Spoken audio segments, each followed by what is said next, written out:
Hello বন্ধুরা, কেমন আছেন সবাই? আজকে একটা রেসিপি নিয়ে এসেছি। দেখুন, আজকে বানাবো দেশি মুরগির মাংস। দেখুন, মশলাগুলো মিশিয়ে নিয়েছি সব কিছু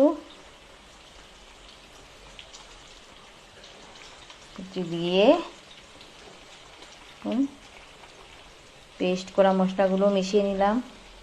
লবণ, হলুদ গুঁড়ো, জিরে গুঁড়ো, ধনিয়া গুঁড়ো সব কিছু দিয়ে মিশিয়ে নিলাম।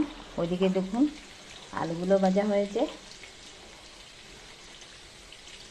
লাল লাল হয়ে আসছে মোটামুটি একটা।